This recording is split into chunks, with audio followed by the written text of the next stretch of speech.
dari Gubernur Lampung, Arinal Junaidi, yang ternyata lebih penting daripada Raja Charles di Inggris. Keren gak tuh? Jadi gini,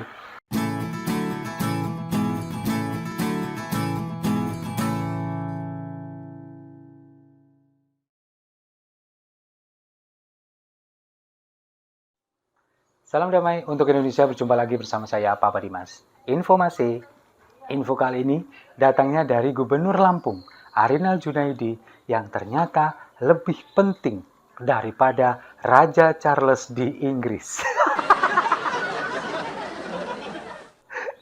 Keren gak tuh? Jadi gini, ceritanya, ini fakta baru terungkap. Ternyata ketika Presiden Jokowi mengunjungi Lampung pada hari Jumat lalu, tanggal 5 Mei, ini bertepatan dengan hari Sabtunya, tanggal 6 Mei, ini adalah penobatan Pangeran Charles menjadi Raja Charles kedua di Inggris. Dan Presiden Jokowi diundang. Nah, kemudian ternyata Presiden Jokowi ini memilih tidak datang ke sana, lebih memilih datang ke Lampung. Yang datang untuk menghadiri penobatan ini adalah Duta Besar Indonesia untuk Inggris, mewakili Presiden Jokowi. Nah, kemudian banyak sekali netizen yang mengatakan bahwa si Gubernur Lampung ini jauh lebih hebat, jauh lebih penting daripada Raja Charles. Netizen ini memang ada-ada aja ya. Ya nggak gitu juga. Kalau menurut saya Presiden Jokowi ini sebetulnya lebih mementingkan rakyatnya, lebih mementingkan kesejahteraan masyarakatnya daripada harus jauh-jauh datang ke Inggris, sementara masih meninggalkan masalah jalan berlubang, jalan rusak yang ada di Provinsi Lampung. Jadi bukan karena gubernurnya, Arinalnya kayak gitu itu. Jadi memang Presiden Jokowi ini lebih mementingkan untuk kemakmuran rakyatnya, apalagi di sisa-sisa masa jabatannya yang kurang sekitar ya 1,5 tahun lagi, Presiden Jokowi ingin memastikan bahwa semua pembangunan, terutama infrastruktur jalan, ini merata di seluruh penjuru Indonesia. Nah, kemudian kita kan juga sudah tahu semua bahwa pemerintah pusat pada akhirnya mengambil alih 15 ruas jalan yang akan diperbaiki dengan anggaran 800 miliar. Karena menganggap bahwa ini sudah lama nggak diperbaiki, sudah lama nggak diselesaikan. Bahkan masyarakat sekitar ini mengatakan sekitar 20 tahun ini tidak diperbaiki. Nah, ini akhirnya diambil alih pemerintah pusat. Nah, yang konyol, ini lebih konyol lagi. Statement Gubernur Lampung terbaru, Arinal Junaidi, yang mengatakan bahwa dana 800 miliar ini baru sekedar plafon. Kalau misalkan nanti kurang, ya mau nambah lagi katanya. Kan kampret nih orang, nggak tahu malu. Sudah dia ini APBD-nya nggak digunakan untuk bangun jalan, ketika dibantu oleh pemerintah pusat, kalau misalkan kurang, malah nambah. Lu kira warteg? Kalau kita mengacu kepada APBD wilayah Provinsi Lampung di tahun 2023, Kementerian Keuangan, Menteri Keuangan Sri Mulyani sudah mengatakan ada APBD dari Provinsi Lampung ini sekitar 884 miliar untuk Provinsi Lampung. Sementara dana alokasi khusus di tahun 2023 ini sekitar 400 miliar untuk pembangunan jalan, infrastruktur jalan. Tapi wujudnya mana? Ini kalau di total, ini ada sekitar 1,2 triliun. Tapi kita lihat, digunakan untuk apa aja uangnya ini oleh Arinal Junaidi dan anak buahnya. Nggak ada pembangunan infrastruktur jalan sama sekali. Nah, kalau kita melihat beberapa pemberitaan, ketika kasus ini viral, ketika jalan ini viral oleh Bima Yudho, APBD Lampung ini katanya digunakan untuk pembangunan yang tidak berbentuk fisik, seperti pembangunan dalam bidang kesehatan, kemudian dalam bidang pendidikan, lalu ada masalah perempuan, stunting, dan lain sebagainya. Tapi sampai detik ini juga wujudnya nggak jelas. Masalah kesehatan, masalah pendidikan juga stuck-stuck aja. Nggak ada perbaikan, nggak ada peningkatan. Ini yang membuat akhirnya netizen geram.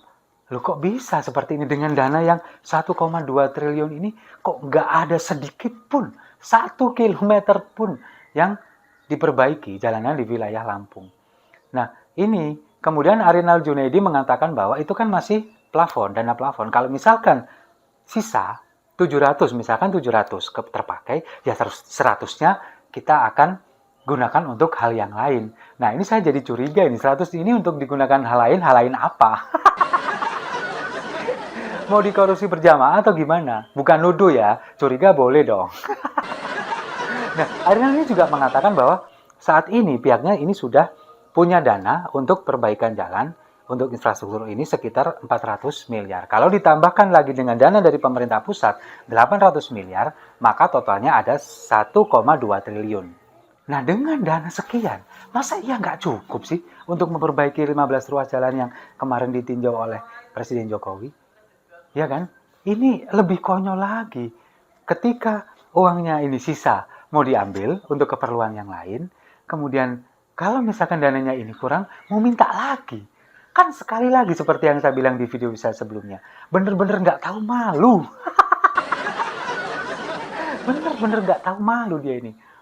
Kalau misalkan orang normal, kalau misalkan orang yang wajar, pemerintah daerah yang lainnya, mungkin ini akan menjadi pukulan telak tamparan keras bahwa menunjukkan bahwa dia ini benar-benar nggak bisa kerja. Orangnya harusnya ini malu. Dia enggak, cengengesan ke sana kemari. Kemudian ada momen ketika nggak tahu itu wilayah apa, harus tanya ke warganya. Kemudian ketika warganya akan langsung berbicara kepada Presiden Jokowi juga dihalang-halangi. Ini kan potret buruk pemimpin daerah kita sekarang.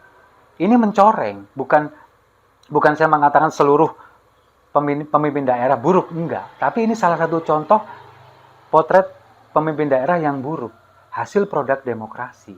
Nah, mungkin kalau saya ini setujunya, kayaknya pemerintah daerah ini lebih baik memang ditunjuk langsung, bukan dipilih oleh masyarakat. Karena seperti ini, pada waktu kampanye, janji manis dan sebagainya membius seluruh warga, seluruh masyarakat ketika dipilih, ketika menjabat. Coba kita lihat yang terjadi di Provinsi Lampung. Dan banyak juga di daerah-daerah lain yang mungkin belum terekspos, terutama di kota dan kabupaten. Masih banyak sepertinya yang seperti ini.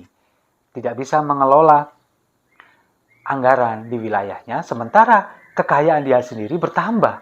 Nah, ini sekarang KPK juga kemudian akan menyelidiki ini. Ketika jalan berlubang ini, KPK lalu akan menyelidiki apakah ada unsur pidana di sana. Tapi kok kayaknya saya ragu ya dengan KPK.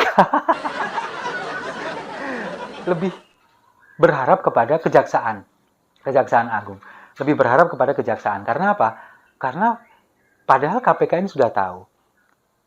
Di tahun ini pun, kekayaan Arinal Junaidi ini naik menjadi 22 miliar. Ini pun KPK diam saja. Nah, kalau sekarang ini ada sentilan KPK akan menyelidiki jalan-jalan berlubang ini, apakah ada unsur pidana di sana, apakah ada unsur korupsi di sana. Kalau saya melihatnya seperti lebih ke arah karena ini sudah viral, makanya KPK ingin ikut di sana supaya namanya terangkat. Jadi saya lebih percaya dengan Kejaksaan.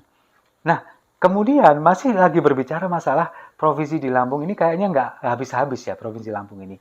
Ini yang kabar terbaru, baru tadi pagi saya terima, bahwa Gubernur Lampung dan Wakil Gubernurnya ini mobilnya, yang mereknya Mercedes-Benz, dua-duanya ini telat bayar pajak, hampir satu bulan lebih. Lah kok bisa? Anggaran sudah ada, anggaran sudah ditentukan ini untuk bayar pajak sekian, untuk bayar pajak sekian. Lah kok masih terlambat? Meskipun ini ketika Wakil Gubernur Lampung diwawancara oleh wartawan ini, dia bilang, oh itu sudah dianggarkan oleh bagian aset daerah. Biasanya BPKAD ya, Badan Pengelolaan Aset dan Keuangan Daerah. Ini yang mengurusnya. Tapi kan sebagai pimpinan, sebagai gubernur dan wakil gubernur, harusnya kan mengontrol anak buahnya. Masa iya semuanya harus dilemparkan ke anak buahnya? Kemudian masalah jalan juga nggak diabaikan. Nah, kemudian tugasnya apa? Gubernur dan wakil gubernur flexing. Apa dong? Maka anak buahnya dikontrol. Kalau misalkan ini sudah waktunya jatuh tempo untuk membayar pajak, dia harus dibayar.